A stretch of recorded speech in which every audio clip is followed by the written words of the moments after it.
The gunshot shattered the silence of the Seoul penthouse at 2:47 a.m. Kang Mi-ho pressed his hand against the bleeding wound on his shoulder, his phone slipping from his blood-licked fingers as he tried to focus on the number glowing on the screen. It was her. After 9 months of silence, Amarachan was calling him. His vision blurred as he reached for the phone. Everything he'd lost flashing before his eyes, her smile, her laughter, the way she'd looked at him like he was more than the monster everyone said he was. He answered just before consciousness slipped away. Her voice the last thing he heard before the darkness took him. "Miho, I'm at Samsung Medical Center. The twins, they're coming early. Please, I need you." 3 years earlier, Amara Chan had learned that life was a series of calculated risks. At 27, she'd survived things that would have broken most people.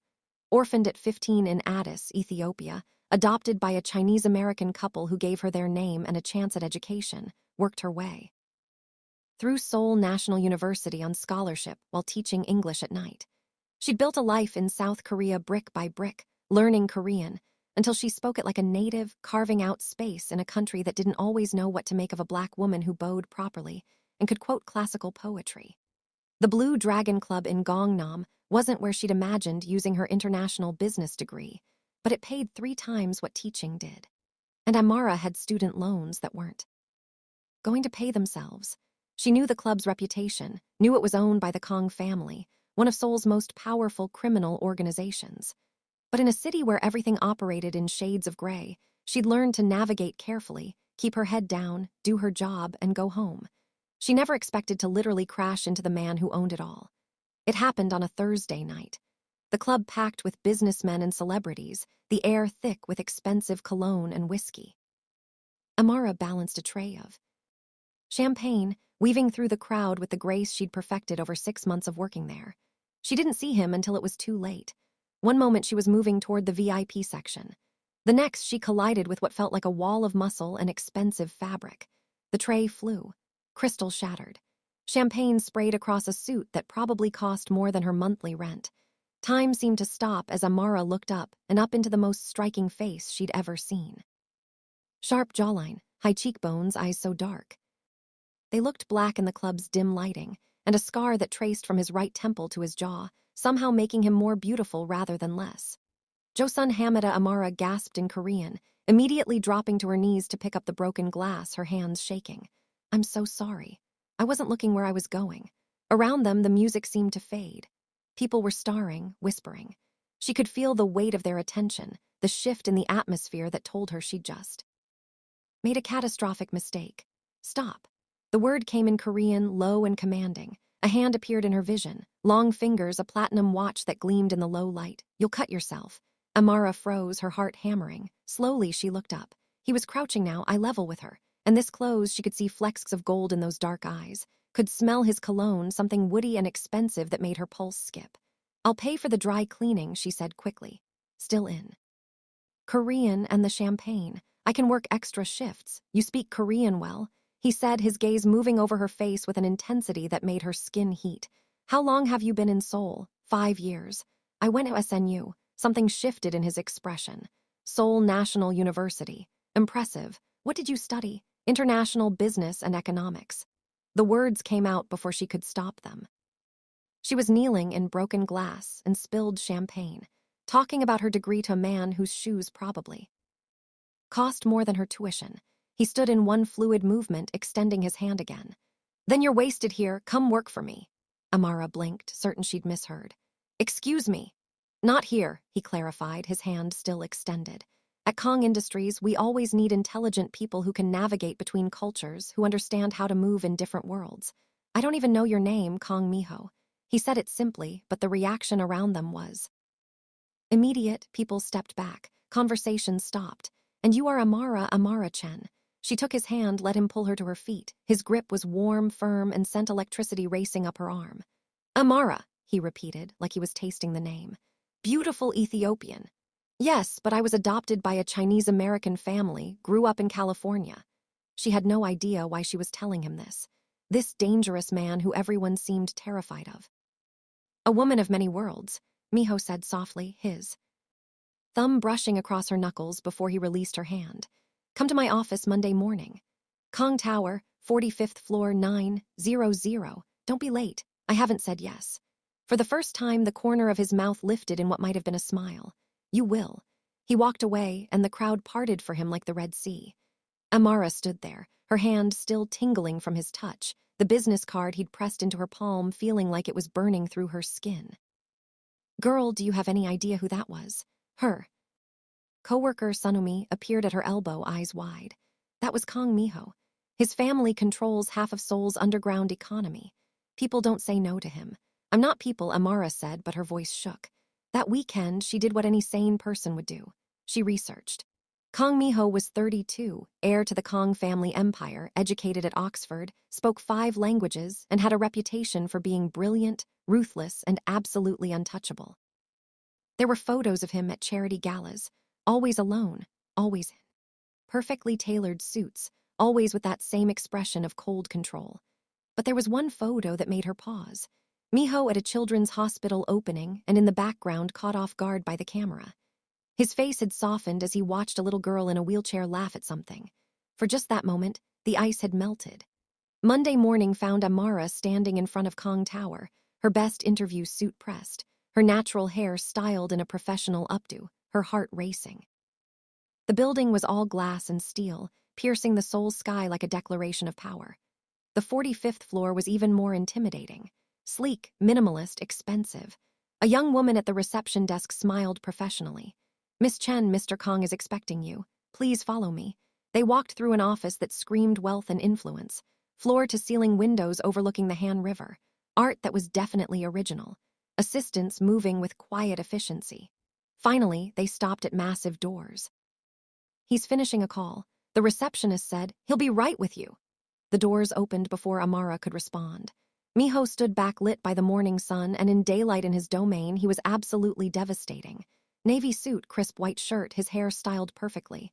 But it was his eyes that captured her.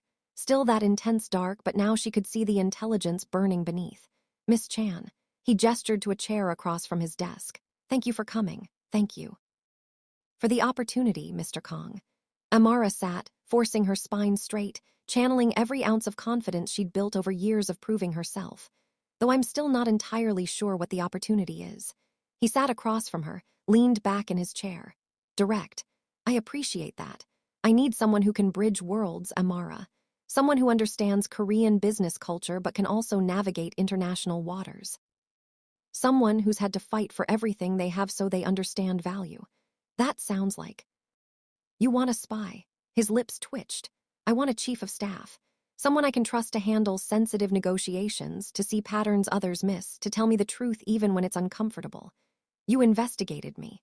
Amara said it wasn't a question thoroughly. No apology in his tone. Amara Chen, born Amara to death in Addis Ababa, lost her parents in a car accident at 15. Adopted by David and Susan Chen, moved to Los Angeles. Full scholarship to UCLA. Transferred to Seoul National for your junior year. Graduated top of your class. You send money to an orphanage in Ethiopia every month. You volunteer teaching English to immigrant children. You've never been in trouble, don't drink excessively, and according to your professors, you have one of the sharpest analytical minds they've encountered. Amara's mouth had gone dry. That's invasive. That's necessary in my world. He leaned forward. I told you I'd never lie to you, Amara. My business has many faces. Some are completely legitimate. Some exist in gray areas, but I've never hurt innocent people. I've never touched drugs or human trafficking. I protect those who can't protect themselves, and I punish those who prey on the weak. You're a gangster, she said bluntly. I'm a businessman who operates in a country where the line between legal and illegal is drawn by those with power and money. His gaze held hers. But yes, if you're asking if I'm part of an organized crime family, the answer is. Yes, if you're asking if I'm dangerous, the answer is also yes, but not to you. Never to you, why me? The question burst out, you could hire anyone. Why a black woman in Korea who spilled champagne on your 1,000 shoes? For the first time, something vulnerable flickered across his face. Because when you looked at me that night, you saw a person. Not my reputation, not my family name, not the scar that makes children stare. You saw me, apologized for an accident, and offered to make it right. That's rare in my world, Amara. That's precious. The honesty in his voice made her chest tight. If I say yes, I need complete transparency about what I'm walking into. Agreed. He opened a drawer, pulled out a folder. This contains details about Kong Industries, both the legitimate holdings and the less legitimate ones. Take it home, read it, think about it. You have 48 hours to decide. And if I say no, then your job at the club is still there and this conversation never happened. He stood, came around the desk, handed her the folder. Their fingers brushed and that same electric current sparked. But I hope you say yes, Amara. I think we could do extraordinary things together. She took the folder, stood. I'll call you in 48 hours. As she walked to the door, his voice stopped her. Amara, she turned. Whatever you decide. Thank you for giving me a chance to explain. Most people don't. That night, she read every page in the folder. The legitimate businesses, real estate, shipping, entertainment, technology, the gray areas, protection services, information brokering, political influence. It was overwhelming, dangerous, everything she should run from. But she also saw the patterns he'd mentioned. The way Kong Industries funneled money into community programs, the protection they offered small businesses from more vicious organizations, the way they kept harder drugs out of certain neighborhoods. 48 hours later, Amara called. I have conditions. Name them. She could hear the smile in his voice. I report only to you. I don't participate in anything illegal. If I feel uncomfortable with an assignment, I can say no without consequences. And you never lie to me even when the truth is ugly. Done. When can you start? Monday. I'll see you then, Miss Chen. Mr. Kong. Yes, call me Amara when we're alone. Miss Chen feels too formal for someone who's seen me kneeling in champagne. His laugh was low, warm, surprising. Only if you call me Miho. Mr. Kong is what people call my father. If you're enjoying the story so far, don't forget to hit that subscribe button. Trust me, you'll want to see where this incredible journey takes us. The first 3 months working for Miho were intense. He was demanding but fair, expecting excellence but providing the resources to achieve it. He taught her the subtle dances of Korean business culture, the unspoken hierarchies, when to speak and when silence said more. But it was the small moments that undid her. The way he always ordered lunch for both of them when she worked late, remembering she was vegetarian. The reading glasses he wore when reviewing contracts, which made him look younger, more approachable. The way he code switched between Korean and English depending on context, his accent shifting seamlessly. The way he looked at her sometimes like she was a puzzle he desperately wanted to solve. They were in his office late one evening, the Seoul skyline glittering below them, reviewing a merger proposal, when Amara realized she was staring at him instead of the documents. You're doing it again, Miho said without looking up. Doing what? Watching me like. You're trying to figure something out. Now he did look up, removing his glasses. What is it? She should have deflected, kept the professional distance they'd maintained. But the late hour, the intimacy of the empty office, the way the lamplight softened his sharp features, it made her honest. I'm trying to figure out how you do it, she admitted. Everyone says you're this cold, heartless criminal. But the man I work for remembers that I take my coffee with oat milk and cinnamon. The man I work for spent 3 hours last week negotiating with the city to keep a community center open. The man I work for, she trailed off, suddenly aware she'd said too much. Miho stood slowly, came around the desk with that predatory grace he never quite hid. The man you work for is both things. Amara, I am cold when I need to be. I am heartless to those who threaten what's mine. But with you, he stopped a foot away, close enough that she could smell his cologne. With you, I find it hard to be anything. But completely exposed. Miho, his name escaped like a prayer. Tell me to stop, he said softly, his hand coming up to cup her face. Tell me this is inappropriate, that you're my employee, that we should maintain boundaries. Tell me and I will. But Amara, I have never wanted anything in my life the way I want you. Her breath caught. What if I don't want you to stop? The kiss was devastating. Soft at first, almost tentative, then deepening into something hungry and desperate. His hand slid into her hair, scattering pins, letting her curls fall free. She gripped his shirt, pulling him closer, years of loneliness and fighting for belonging melting away in his touch. When they finally broke apart, both breathing hard, Miho rested his forehead against hers. This changes everything. I know. My world is dangerous. People who get close to me become targets. I know that too. Then why? His voice cracked slightly. Why would you risk it? Amara pulled back enough to meet his eyes. Because I see you, Miho. Not Kong Industries, not your family's reputation, not the scary gangster everyone whispers about. I see the man who brings coffee to elderly vendors in the morning, who makes sure his employees' children have scholarships, who looks at me like I'm something precious. That man is worth the risk. His control shattered. He kissed her again, and this time there was nothing tentative about it. When he lifted her onto his desk, scattering papers, she didn't protest. When his hands traced patterns on her skin, she arched into his touch. When he murmured her name in Korean, Sarangi, she understood the weight of those words. They didn't leave the office until dawn painted the sky pink and gold.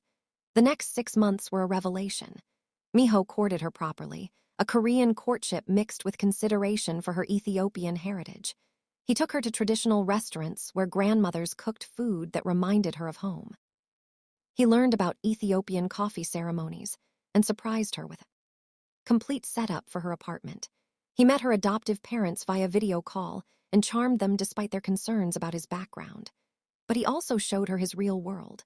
The meetings with other families, the negotiations that sometimes involved veiled threats, the nights he came home with blood on his knuckles and shadows in his eyes.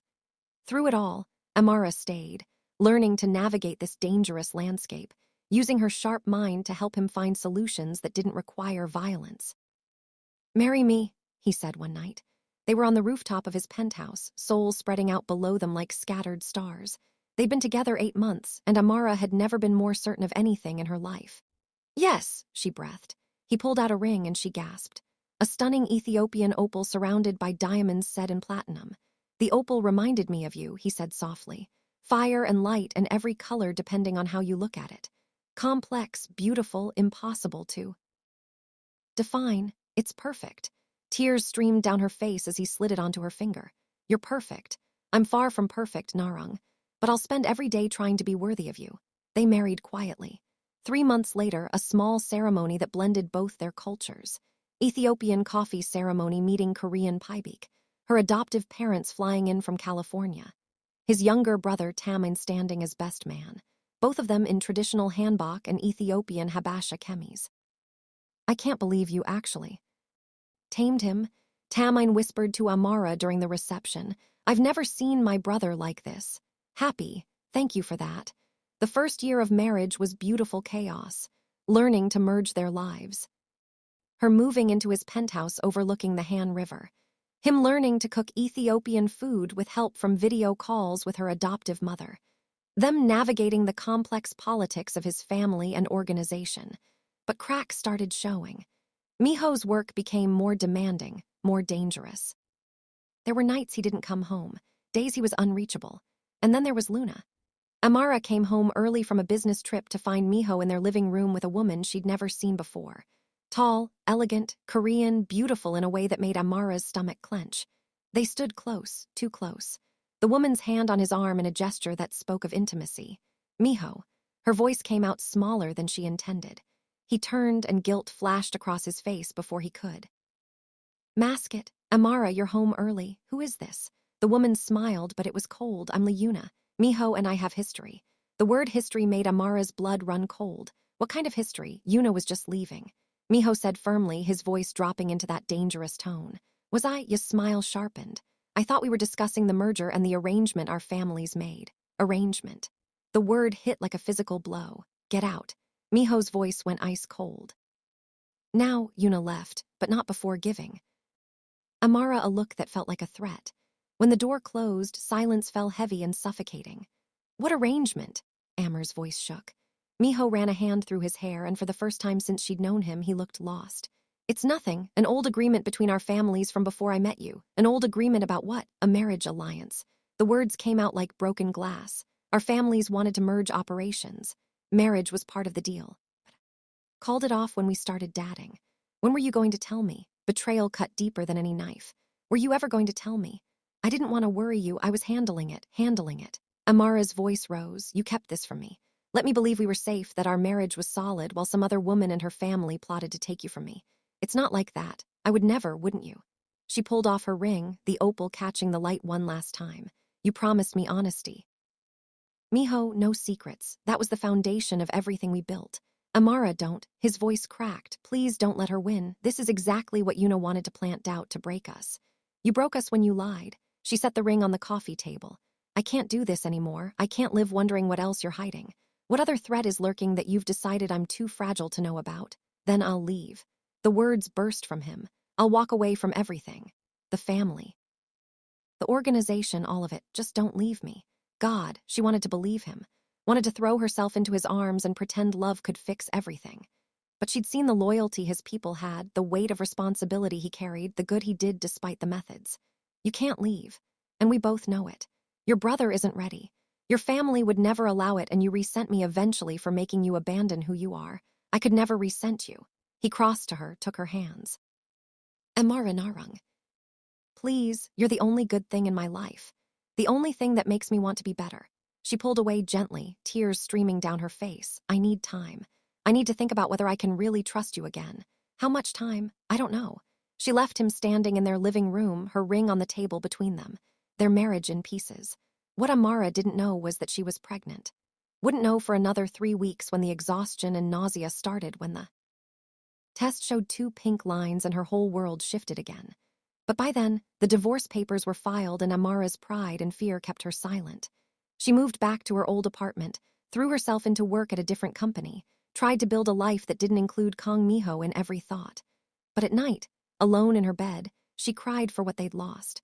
One hand on her still flat belly, wondering if she'd made the biggest mistake of her life. The ultrasound at 8 weeks changed everything again.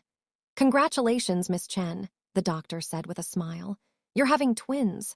Twins, 2 bobbies, Miho's bobbies, their bobbies, she should tell him, knew she should. But fear paralyzed her. Fear that he'd try to take them. Fear that he'd reject them. Fear that bringing bobbies into his dangerous world would be the most selfish thing she'd ever done. So she kept the secret, blocked his number after he tried calling 200 times in the first month, moved to a different neighborhood, disappeared into her old life like their marriage had been a beautiful dream. 9 months of working 3 jobs to save money. 9 months of her belly growing, feeling 2 distinct sets of kicks, and wondering which baby had inherited whose traits. 9 months of missing him so badly it physically hurt, but being too proud and too scared to reach out. The gunshot that opened this story happened on a random Tuesday. Miho, still deeply involved in his organization, despite his promise to step back, had been targeted by a rival family. The bullet that hit his shoulder was meant for his heart. He'd barely made it home, barely managed to call for help when his phone lit up with an unknown number. Amara calling from the hospital, 9 months pregnant with twins he didn't know existed, in premature labor and terrified. He answered, heard her voice, and something in his chest that had been dead for 9 months roared back to life. I'm coming, he managed to say before his security team burst through the door. Before the world went dark, his man got him to the same hospital, Samsung Medical Center, by some twist of fate. They rushed him into surgery while Amara was 3 floors up in an operating room of her own, delivering their daughters via emergency C-section. Miho woke up 12 hours later, his shoulder bandaged, his body aching, his mind immediately going to her. Amara, he rasped to Tamine, who sat beside his bed. She was in labor. She's fine, Tamine said gently. She's resting.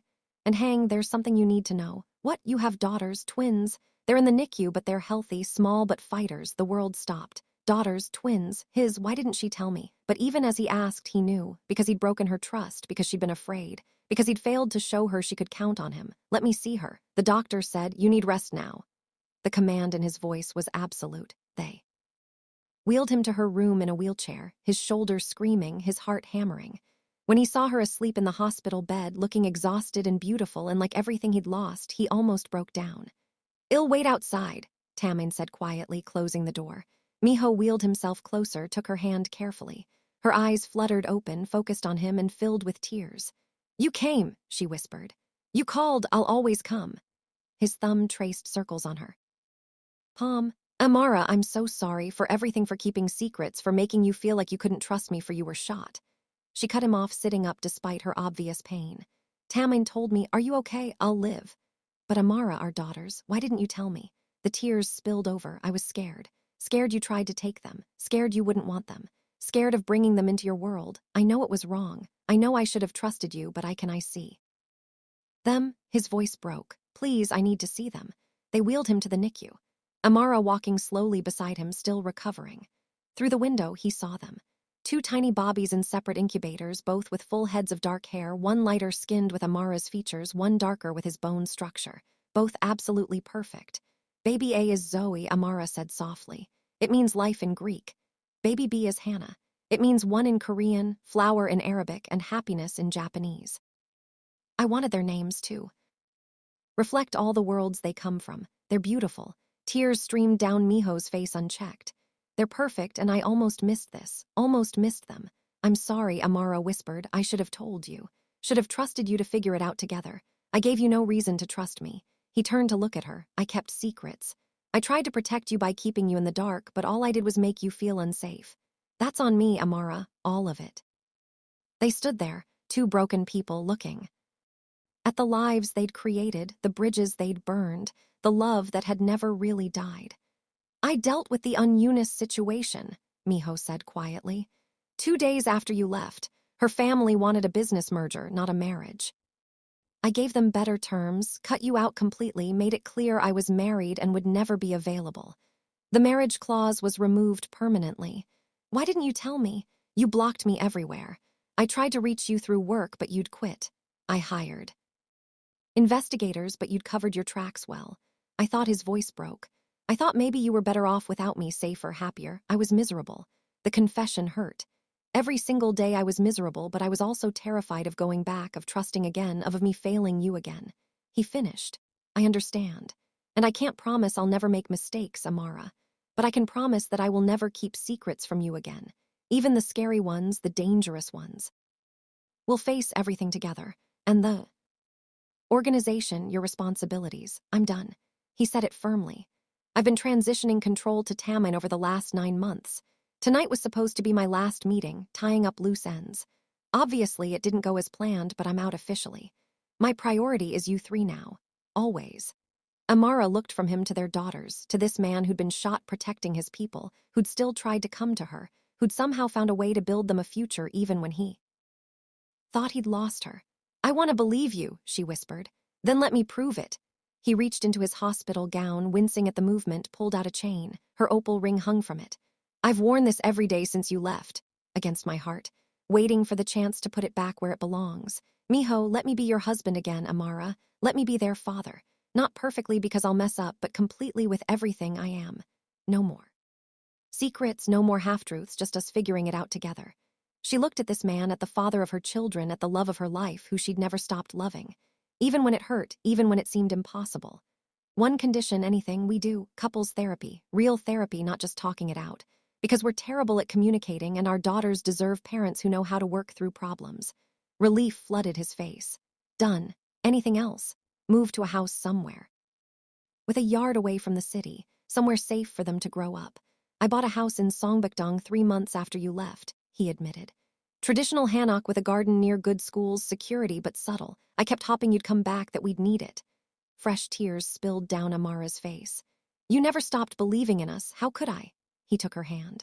You're my person, Amara. My light in darkness, my reminder that I can be better. I love you. I never stopped and I never will. She kissed him then, careful of his injuries, tasting salt and hope and second chances. When they broke apart, a nurse was tapping on the NICU window, smiling, gesturing. They're awake, she mouthed. Do you want to hold them? Miho looked at Amara, vulnerability and wonder written across his face. Can I? They're your daughters. Of course you can. Watching him hold them for the first time, one in each arm, tears streaming down his face as he murmured to them in Korean, Amara felt something in her chest crack and heal simultaneously. This was her family. Complicated, multicultural, born from mistakes and forgiveness and love that refused to die. They have your eyes, Miho said softly, looking at Zoe. And Hannah has your smile already. Zoe has your stubborn chin. He laughed, the sound wet with tears. God, I love you, all three of you so much it terrifies me. Good, Amara said, settling beside him carefully. Love should be a little terrifying. It means it matters. The next few weeks were intense. Miho's recovery, the twins getting strong enough to leave the NICU, learning to function as a family. But through it all, they kept their promises. Complete honesty even when it was hard. Therapy sessions where they learned to actually communicate, building something stronger from the broken pieces. 3 months after the twins came home, they renewed their vows. Not a big ceremony, just family and close friends in the garden of their new Hanok. Zoe and Hannah in matching traditional Korean dresses, making baby noises from where Tamin and Amara's adoptive mother held them. Kang Miho promised to love, cherish, and be honest with Amarachan in sickness and health, in danger and safety for all the days of your life. Tamin asked, officiating. I do, Miho said, his voice steady, his eyes never leaving Amari's. And I promise to choose her and our family first every single day. To be worthy of the trust she's given me. To be the man she sees when she looks at me with love instead of fear. And do you, Amara-chan, promise to love, cherish, and trust Kang Miho in sickness and health, in joy and sorrow for all the days of your life? I do, Amara whispered. And I promise to communicate instead of running to face our challenges together. To remind him every day that he's a good man, even when the world tries to convince him otherwise. Then by the power vested in me, and let's be real, as head of the Kang family now, that's considerable power. I pronounce you husband and wife. Again, Hang, kiss your wife before she changes her mind. Their small crowd laughed. Miho grinned, pulled Amara close, and kissed her like it was the first time and the last time, and every time in between Tamin's arms, Hannah let out a happy squeal. She approves, he announced. Your daughter has excellent taste. Both are daughters, Miho corrected, reaching for Zoe with one arm while keeping the other around Amara.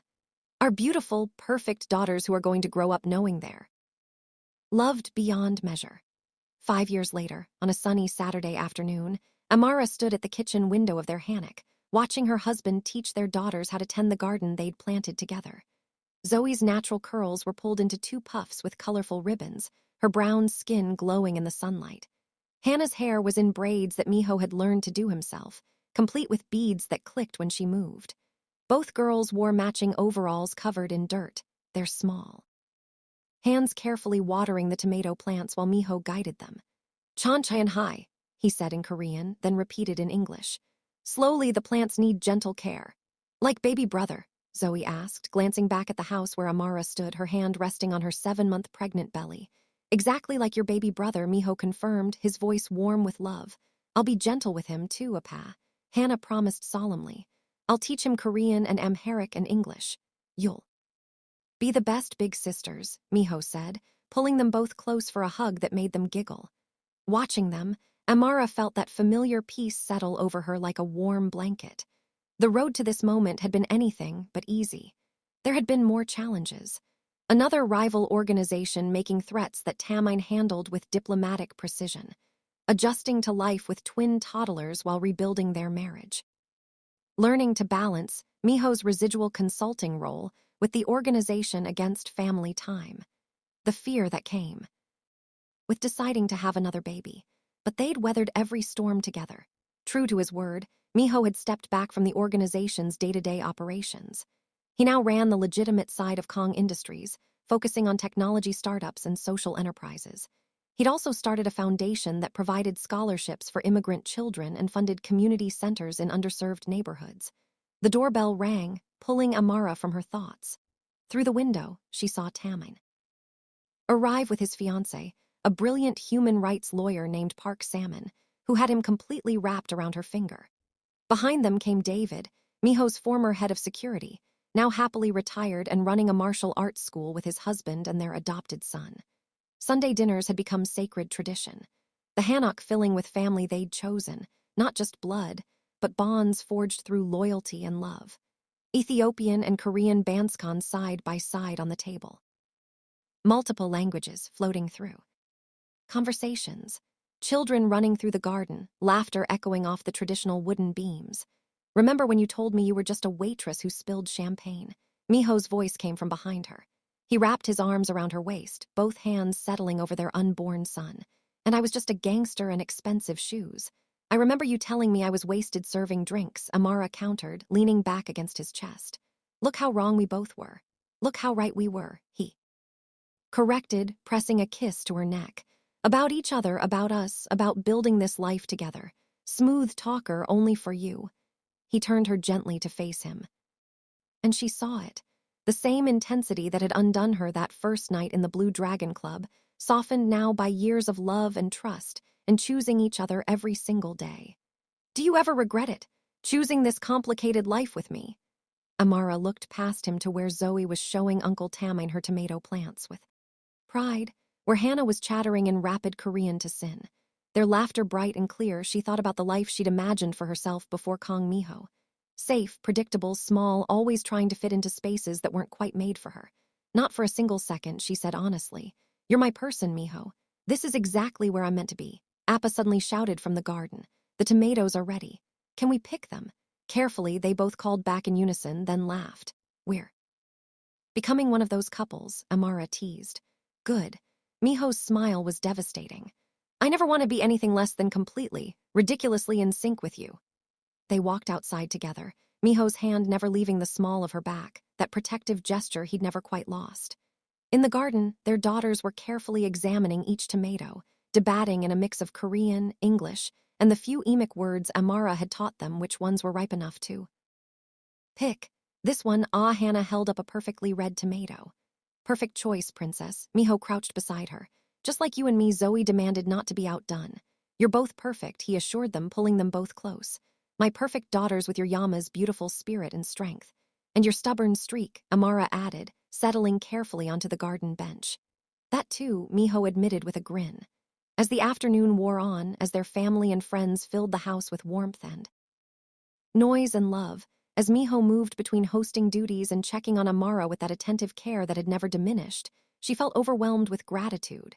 Later that evening, after the guests had left, after the twins were bathed and storied and tucked into their beds, Miho found Amara on the porch looking out at the Seoul skyline in the distance.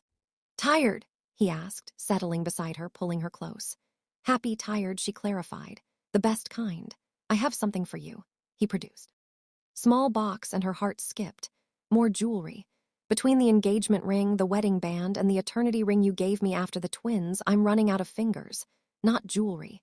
He opened the box to reveal a key. "This is for the safe in my office. It contains everything.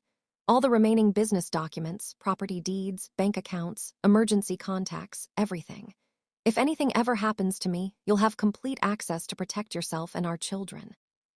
The gift was so practical, so him that Amara felt tears prick her eyes. "Nothing is going to happen to you." "Probably not," he agreed. "I'm careful now, boring even, but this is me keeping my promise. Complete transparency, complete trust. No secrets, no locked doors between us." She took the key, then set it aside to cup his face. "I love you so much. Sometimes I still can't believe this is my life, that I get to have you, have them, have all of this. Believe it." His voice was rough with emotion. "Because I wake up every day thinking, whatever force in the universe brought you crashing into me with that tray of champagne. You saved me, Amara, from myself. From a life that was all shadows and no light. From becoming the monster everyone expected me to be. You saved yourself," she insisted. "I just reminded you that you were worth saving." He kissed her then, deep and slow and full of 5 years of promises kept, of battles fought together, of a love that had survived secrets and separation and stubbornness to become something unbreakable. From inside, the baby monitor crackled. "Yama Appa," Zoe's voice, small and sleepy. "I had a bad dream." They broke apart, sharing a smile. "I'll go," Miho said, standing. "You rest." But Amara stood too, taking his hand. "We'll both go together." Together, he agreed, the word a vow all its own. They walked inside hand in hand to comfort their daughter, to check on their other sleeping child, to simply exist in the beautiful, chaotic, perfect life they'd built from broken pieces and second chances. 2 months later, their son was born. They named him Tahian, which meant great and honor in Korean, with the middle name Dawit after King David, honoring both Amara's Ethiopian heritage and her adoptive family. He came into the world screaming healthy and strong, with Miho's eyes and Amara's smile, and the promise of being thoroughly spoiled by his older sisters. 3, Miho said, holding his son for the first time while Zoe and Hannah crowded close to see their brother. "We have 3 children. Are you complaining?" Amara asked from the hospital bed, exhausted but radiant. "I'm in awe," he looked up, tears in his eyes, "of you, of them, of this life we've created. How did I get this lucky? You took a chance on a woman who spilled champagne on your shoes. Best decision I ever made." The twins were fascinated by their new brother, asking a million questions in their characteristic mix of languages. Why is he so small? Can he play yet? Does he speak Korean or English or Amharic? When can we teach him to garden? "He needs time to grow," Miho explained patiently. "Just like you both did. But one day he'll be running around causing trouble with you." "We don't cause trouble," Hannah said indignantly. "You're 5-year-olds," Amara laughed. "Trouble is your job description." As visiting hours ended and the twins were taken home by Amara's adoptive parents who'd flown in for the birth, Miho stayed, refusing to leave his wife and new son. "You should rest," Amara said softly. "Go home, sleep in an actual bed. I'm exactly where I need to be." He pulled a chair close to her bed, Tahian sleeping peacefully in his arms. "Do you remember the night in my penthouse before everything fell apart? You asked me what I wanted most in life, I remember.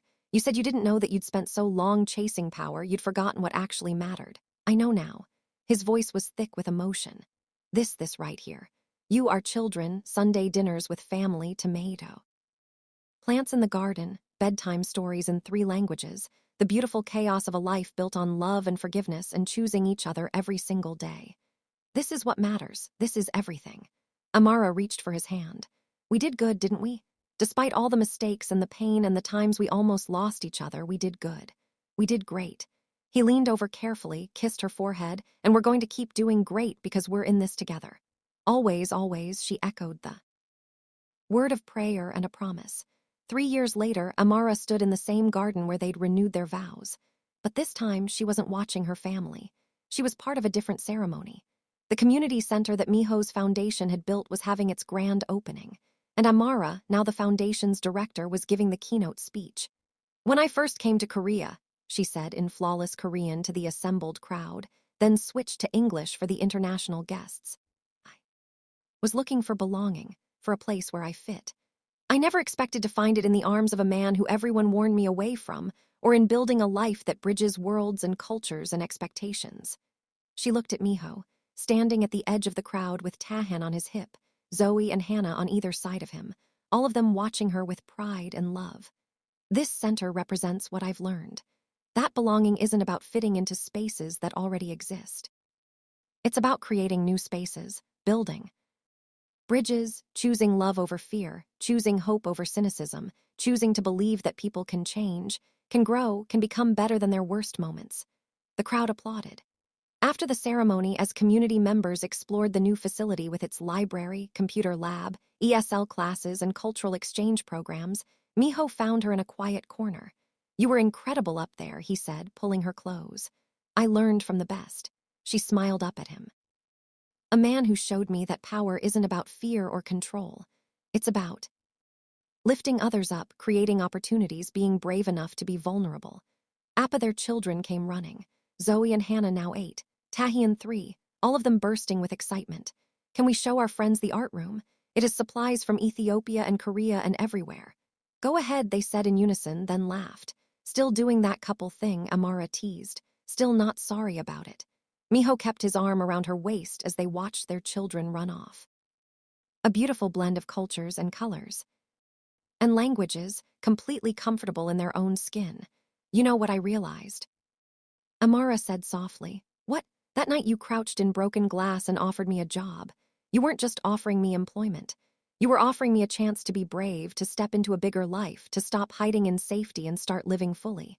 You saw something in me I didn't even see in myself. I saw a woman who apologized before making excuses, who wanted to make things right, who had fire and intelligence and grace. I saw my future. Even if I didn't know it yet." "Smooth talker," she said, but her eyes were wet. "You're smooth talker." He wiped her tears gently. "For the rest of our lives, if you'll keep having me." "Well, considering we have 3 children, a house, a foundation, and about 1,000,000 entwined lives at this point, I think I'm stuck with you." "Best thing that ever happened to you," he said with mock arrogance. Actually, she turned to face him fully. "It really was. You, this life, our children, choosing to be brave enough to love you, it's the best thing I ever did." His expression softened into something tender. Sarangi Amara today, tomorrow, always. Sarangi, Miho, through everything. Always they kissed. They're in the community center they'd built together, surrounded by the sounds of children laughing and people connecting and bridges being formed. Their love story written in every corner, every program, every life touched. "Yama, stop kissing." Zoe's voice called out, embarrassed and amused in equal measure. "Never," Miho called back, making their daughter shriek with laughter as he pulled Amara even closer. This was their life. Imperfect, intercultural, born from champagne spills and second chances, and a love that had survived every test thrown at it. A Black woman who'd found home in Korea, a Korean man who'd found redemption in her eyes, and the family they'd created that represented the best of all the worlds they came from. And if you've made it this far in their incredible journey, if their story of love, redemption, and second chances has touched your heart, do me a favor. Hit that subscribe button right now because we have so many more amazing stories to share with you. Drop a comment below telling me which part of Miho and Amara's story resonated with you the most. Was it their first meeting, their separation, the moment they found their way back to each other? I want to hear from you. And don't forget to smash that like button. It really helps us bring you more stories like this one. Share this video with someone who believes in second chances, who believes that love can bridge any divide, who needs to hear that it's never too late to choose courage over fear. 10 years after that first collision in the Blue Dragon Club, Miho and Amara sat on their porch, the Seoul skyline glittering in the distance, their children finally asleep after a chaotic bedtime routine that involved 3 different bedtime stories, 2 glasses of water, and at least 4 attempts at negotiation. Do you ever miss it? Amara asked. The power, the fear, the life you had before. Miho was quiet for a moment, considering. Sometimes I miss the simplicity of it. Black and white, clear hierarchies, knowing exactly who I was and what was expected of me. But then I look at this. He gestured to their home, to the life they'd built, and I realize I don't miss that man at all. He was empty, Amara, powerful but empty. You filled me with something better. Purpose, love, a reason to be good instead of just strong. You were always good, she insisted. You just needed someone to see it. I needed you to see it. He pulled her close. And even after all these years, the touch still sent electricity through her. You know what the most remarkable thing is? Every day I wake up and choose you. And every day you choose me back. After everything, after all the mistakes and the pain, you still choose me. Because you choose me too, Amara said simply. Because you became the man who keeps his promises. Because you showed our daughters that men can be strong and gentle, powerful and kind. Because you're teaching our son that real strength is in vulnerability, in admitting mistakes, in choosing love over pride. They're going to have questions, Miho said softly. As they get older, about my past, about the things I did before I met you. And we'll answer honestly like we promised. Amara squeezed his hand. Age-appropriate honesty. But honesty, they deserve to know their father's story, all of it. The man he was, the man he became, the man he's still becoming. I love you. The words were simple but weighted with over a decade of meaning. I love you more than I thought it was possible to love another person. You're my redemption, Amara. My proof that people can change, that love can transform, that second chances are real. I love you, too. She rested her head on his shoulder. My smooth-talking, reformed gangster who gardens and braids hair and cries at our children's school performances. I have a reputation to maintain. Protested weakly. Your reputation now is that you're a devoted husband and father who runs a foundation that's changed thousands of lives. I think that's a pretty good reputation. They sat in comfortable silence, watching the stars appear one by one over Seoul. 2 people who'd found each other in the most unlikely circumstances and built something beautiful from the wreckage of their mistakes.